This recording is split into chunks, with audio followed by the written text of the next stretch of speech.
Thank you for being here. My name is Ariela Parisi. I'm a PhD student from Rutgers University, and the title of my presentation is Decolonizing Cinema Through the Intersection Between Science Fiction and Disability, the Case of Branco Sai Preto Fica by Ariela Parisi.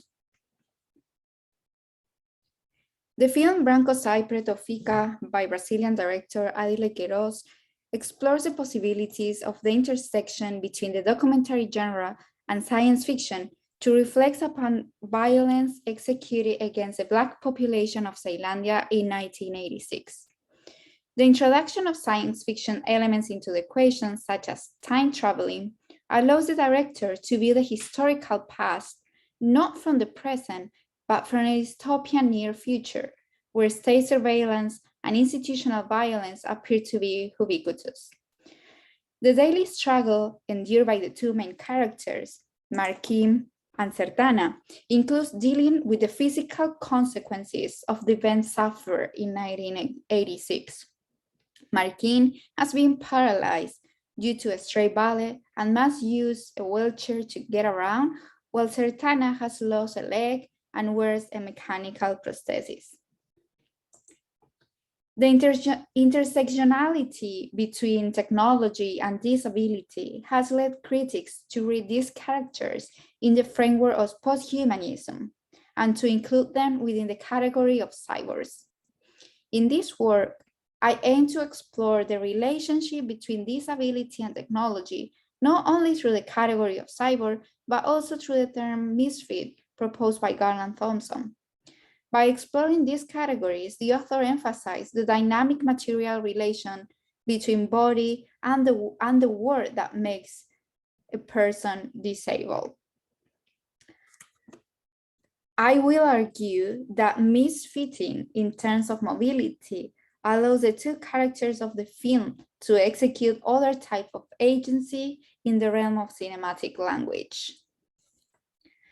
As mentioned, the characters of Marquín and Sertana articulate various strategies of resistance through the subversion of technological devices or waste, the most obvious being the creation of a sound bomb with popular Brazilian music to attack the city of Brasilia.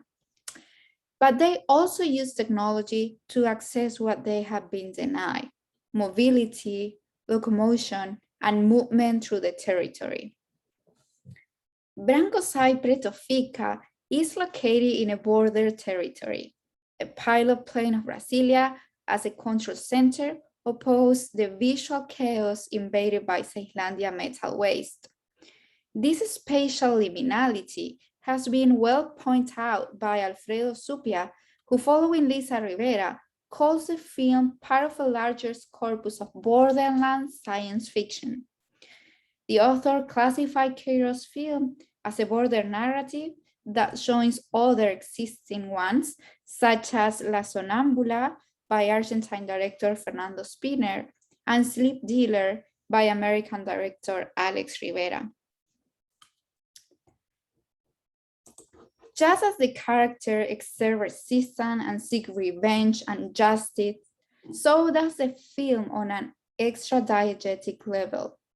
In this sense, there are two values that are put in check that demonstrate the failure of Brasilia as a modern utopian city. On the one hand, the policies of exclusion of the racialized population.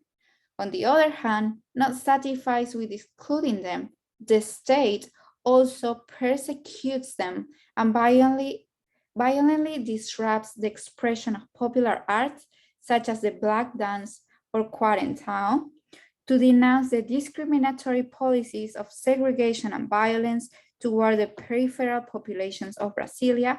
The director uses the contrast exposure of the physical consequence of the bodies of Marquín and Sertana.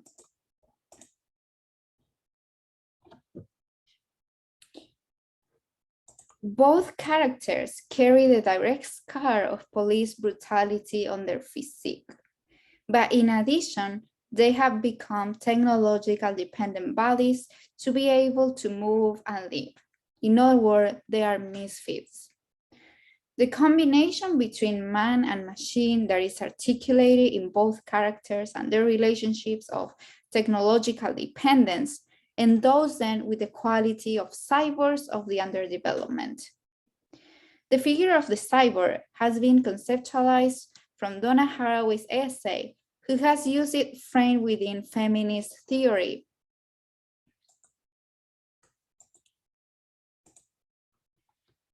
As Kaffer points out, Haraway's cyborg is a radical border crosser who blurs the boundaries between the human and the animal, between the machine and the organism. The cyborg for Haraway, endowed with the transgressive hybridity, becomes an exit door for the claustrophobic space of binaries and totalizing universal logics, and therefore a powerful tool for feminist analysts. However, Markin and Sertana are post-human characters more compatible with the type of cyborg proposed by Andrew Brown. Unlike Donna Haraway's border-crossing cyborg, Brown proposes a cyborg who can't help but remember the father whose prosthetic phallus has spawned the mechanical appendages. The author refers to a specific type of cyborg whose birth or conception is due to the technology of torture applied to the organic meat of the victims of the Latin American dictatorships. In the case of Branco Saipre Tofica, the characters are cyborgs engendered by the machinery of institutional and racist exclusionist violence in Brasilia. Their alliances with technology and its weights, whether direct, as in the case of Sartana, or indirect, as in the case of Markin, are the mechanical scar that relieves the traumatic past and defines them as people with a disability or people with reduced mobility. By considering the characters Markin and Sertana as underdeveloped cyborg, products of the technology of police violence, they are being anchored in a specific political context where their own bodies intervened by technology becomes evidence. However, in Queiroz' film, although it uses actors who tell stories of trauma and racial segregation from their body grammar, it is far from victimizing its protagonists. There is no primacy of the technological prosthetics itself, but rather it is used as an element of denunciation and a tool of resistance to subvert the order between the center and the periphery. Markin bodies, which always appear in his wheelchair, executes an alternative mobility grammar that is articulated through other technological devices, such as ramps, elevators, and the sound devices that he surrounds himself. His mobility is mainly vertical, since he uses the elevators to go up to his home and then to go down to his clandestine basement. The interdependent relationship of the character with technology is clear from the first scene of the film. After establishing shot of a public square surrounded by humble houses, the camera moves inside one of those houses. Then the spectator encounters Markin, who is very slowly moving towards the basement on a mechanical ramp. The same occurs whenever the character enters his home using a rudimentary elevator. This slowness was analyzed by Aline Portugal as an instance where the grammar of the dissident and disabled body determines and directly conditions the grammar of the cinematographic language, in this case, the length of the shot. The character's motor disability is compensated by his technological proficiency when handling audio and sound equipment. The control exercised by the character over the sound element is reflected in the scenography of his home, always saturated with speakers and sound horns as well as in his collection of popular music and records from the 80s. The speakers become a prop that reminds Marquin's plans to create a sonic bomb. When together with his friend DJ Jamaica, he plans the construction of the bomb from his basement. Both are surrounded by speakers while they discuss how they will get to passport to be able to mobilize to the city clandestinely. Just as Marquin dominates the auditory narrative of the film and uses radio performance to tell his experience, Sartana dominates the visual narrative. Marquin performs curatorial acts selecting the sounds of Ceylandia that will be useful for the sound bomb, and Sartana, with her mechanical knowledge, in a parallel action, goes through the garbage dumps, selecting prosthetic objects among the waste. Queiroz shows Santana in long shots where the character contemplates a landscape with depth of field, where accumulated scrap metal is observed, or the train moving in the night traffic of Ceylandia. If Marquin mobility was vertical, Sertana's is horizontal. Since he moves horizontally between technological waste and is observed manipulating them. An example of the mastery over the visual aspect that Sertana possesses is the sculpture made with different debris that is observed. Sartana also has his own workshop from where he takes photographs.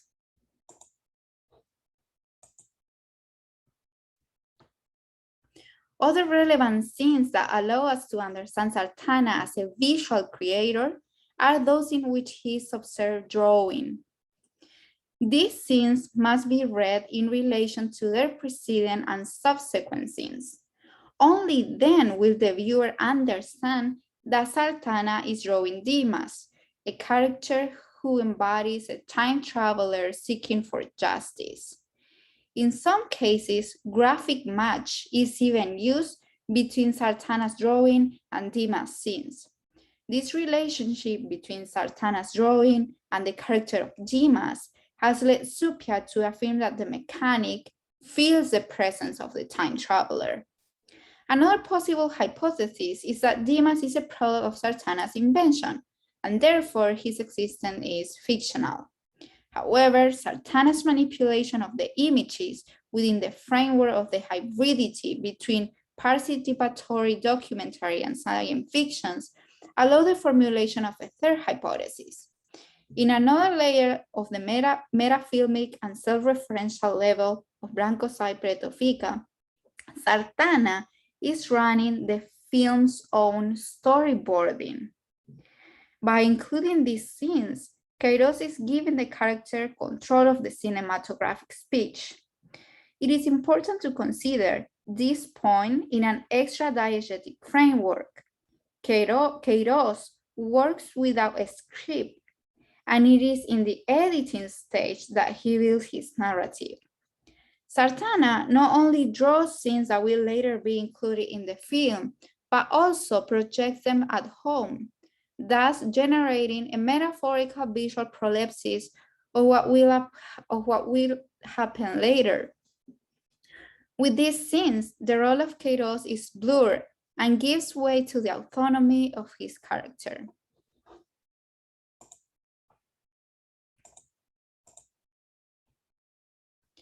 That is why the film is characterized as innovative, because it does not portray the periphery using an exotic and condescending gaze, but there is an effort on the part of the director to cede the space of authority and authorship of the film to his two characters.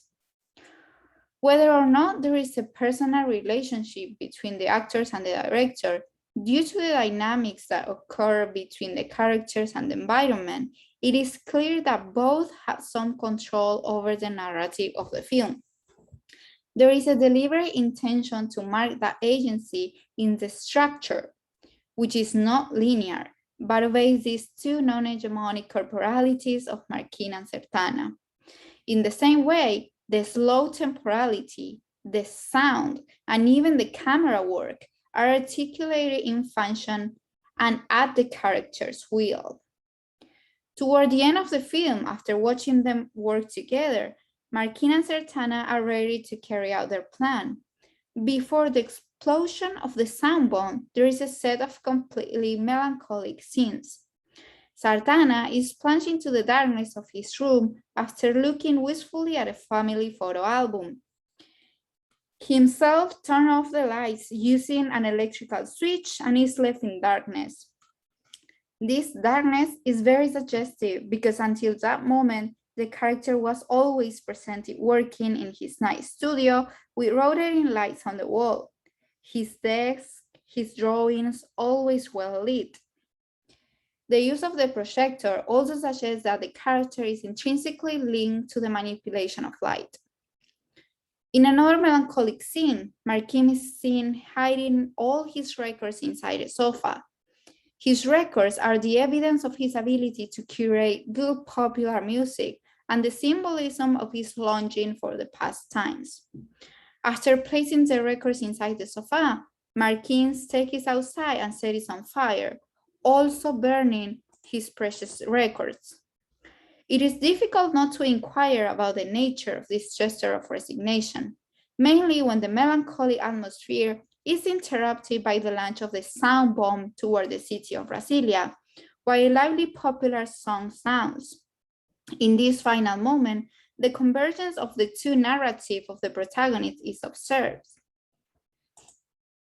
The sound narrative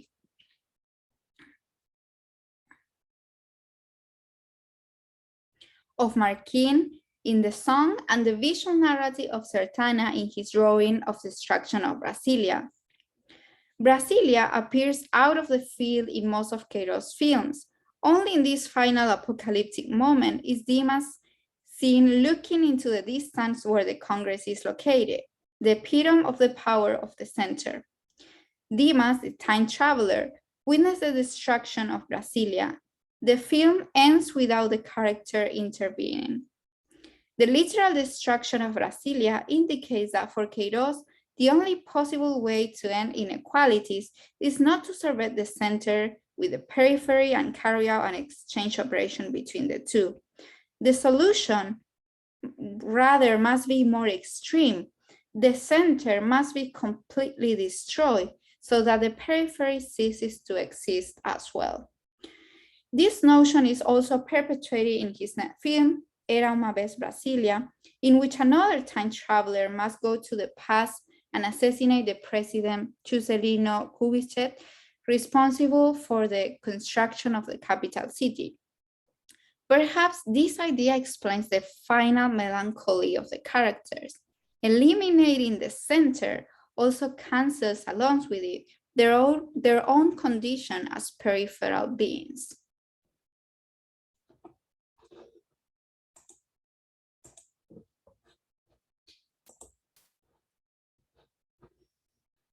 Thank you very much for listening to my presentation.